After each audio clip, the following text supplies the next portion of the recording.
Hello guys, నేను మీ mister Sai SKLM mini vlogs. నేనైతే మళ్ళీ మీ ముందుకి ఒక న్యూ వీడియోతో వచ్చాను. మీ అందరూ చూసి నన్ను సపోర్ట్ చేస్తారని నేను మనస్ఫూర్తిగా కోరుకుంటున్నాను.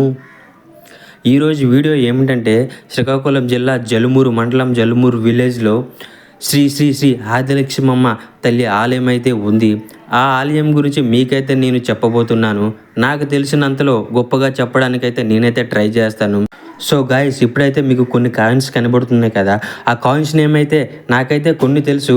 ఈ జనరేషన్కి అయితే అసలైతే తెలియదు. ఈ కాయిన్స్ తెలిసిన వారు ఎవరైనా ఉన్నారంటే అది 90స్లో పుట్టిన వాళ్ళకే తెలుసు. మీకు తెలిసి ఉంటే ఈ వీడియో కింద కామెంట్ చేస్తారని నేను మనస్ఫూర్తిగా కోరుకుంటున్నాను. సో గాయస్, ఈ టెంపుల్కి అయితే చాలా చరిత్ర ఉంది. నాకైతే మాత్రం కొద్దిగానే తెలుసు. అదే నేను మీకు గొప్పగా చెప్పడానికి ఇప్పుడు నేను ట్రై చేస్తాను. ఈ టెంపుల్ ఎప్పుడు ఓపెన్ అయ్యిందంటే 1/5/2009లో ఓపెన్ అయ్యింది. అయితే గాయస్, ఈ టెంపుల్ అయితే అంతకు ముందు నుంచే ఉంది. రాజుల కాలం నుంచి అయితే ఈ టెంపుల్ అయితే ఉంది. అప్పుడు అయితే రాజులు పరిపాలించే వాళ్ళంట ఈ ఊరిని. అయితే ఆ రాజుల కాలంలో ఒక ఈత చెట్టుని దైవంగా భావించేవాళ్ళు అప్పుడులో. అయితే ఈ టెంపుల్ ఇంతగా గొప్పగా కట్టడానికి చాలా వ్యక్తులైతే సహాయం అయితే చేశారు. ఇంకొంతమంది అయితే స్థలాలు కూడా ఈ టెంపుల్ కట్టడానికి ఇచ్చారు.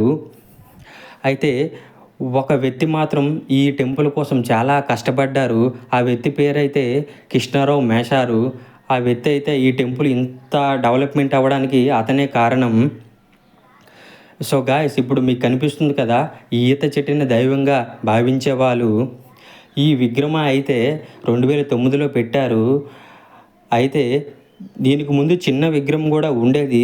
అది కూడా నేను మీకు ఇప్పుడు చూపించబోతున్నాను. సో గాయస్, ఈ టెంపుల్ అయితే ఇంత గొప్పగా ఉండడానికి చాలా వ్యక్తులైతే సహాయం అయితే ఆర్థికంగా చేశారు. వాళ్ళకి కలిగినంతలో అమౌంట్ కూడా కొంత అయితే ఇచ్చారు. వాళ్ళ నేమ్స్ అయితే అప్పుడైతే బోర్డు మీద ఉండేవి, ఇప్పుడైతే లేవు. చాలా కాలమైంది కదా ఈ టెంపుల్ కట్టి, అవి అయితే తుప్పు పట్టి పోయాయి. చూడండి ఫ్రెండ్స్, ఎంత బాగుందో.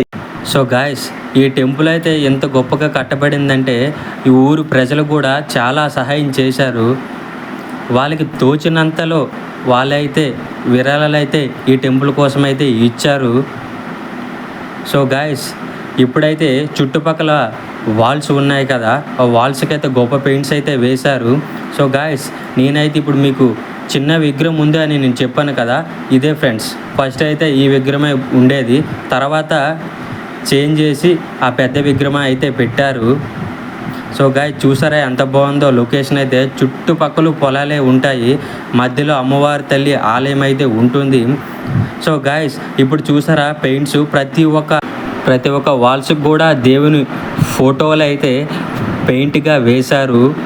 చాలా అందంగా కనిపిస్తాయి ఇవైతే చుట్టుపక్కల వాల్స్కి. చూడండి గాయస్, శివుని ఫోటో ఎంత మంచిగా ఉందో. ప్రతి ఒక్క దేవుని ఫోటో అయితే పెయింట్గా వేశారు. నాకు తెలిసి ఈ పెయింట్స్ వేయడానికైతే చాలా ఖర్చు అయింది అనుకుంటున్నాను నేనైతే మాత్రం. ఎందుకంటారా, ఇది వేయడం చాలా కష్టం. కానీ ఇంత నీట్గా ఎవరు వేసారో మనకైతే నేమ్ అయితే తెలియదు, కానీ చాలా బాగా ప్రతి ఒక్క దేవుని బొమ్మ అయితే చాలా బాగా వేశారు. సో గాయస్, ఇప్పుడు మీకు కనిపిస్తుంది కదా, ఈ అమ్మవారి పేరేమో పాతపట్నం తల్లి. లోపల పూజ అయిపోయిన వెంటనే ఇక్కడికి వచ్చి పూజ ముగిస్తారు. సో ఫ్రెండ్స్, ఇక్కడైతే ప్రతి సంవత్సరం దసరా అయితే జరుగుతుంది. దసరా అయితే చాలా గ్రాండ్గా చేస్తారు. 9 నవరాత్రులు కూడా చాలా బాగా మాల వేసి పూజలతో చాలా బాగా జరిపిస్తారు. నెక్స్ట్ ఇంకోటి ఏమిటంటే, ఈ జలుమూరు అనే విలేజ్లో ప్రతి 5 సంవత్సరాలకి అమ్మవారి పండుగలు అనేవి వస్తాయి. అవి అయితే చాలా గ్రాండ్గా జరుపుతారు ఫ్రెండ్స్, ఇప్పుడైతే మీకు కనిపిస్తుంది కదా, ఈ స్థలం అయితే వేటలు చెల్లించే స్థలం. అమ్మవారికి మొక్కుకున్న మొక్కులని ఇక్కడే తీర్చుకుంటారు. ఫ్రెండ్స్, ఇదంతా వేట వేసే స్థలం, అమ్మవారికి సమర్పించుకుంటారు. సో గాయస్, ఈ గుడి స్టోరీ అయితే నాకు తెలిసిందైతే ఇంతవరకే. నేనైతే గొప్పగా చెప్పాను నేను అనుకోవట్లేదు. నాకు తెలిసినంతలో నేనైతే చెప్పాను. మీకు ఏమైనా గొప్పగా తెలుసుంటే నాకు దయచేసి కామెంట్ చేయండి. ఫ్రెండ్స్, నేనైతే ఇక్కడితో నా వీడియోని ముగిస్తున్నాను. ఈ వీడియో కానీ మీకు నచ్చితే లైక్ చేయండి, షేర్ చేయండి. ఇలాంటి మరికొన్ని వీడియోస్ కావాలంటే సబ్స్క్రైబ్ అయితే చేసుకోండి. మీ నుంచి అయితే నాకు చాలా సపోర్ట్ కావాలి. ఓకే ఫ్రెండ్స్, ఉంటాను. జై హింద్.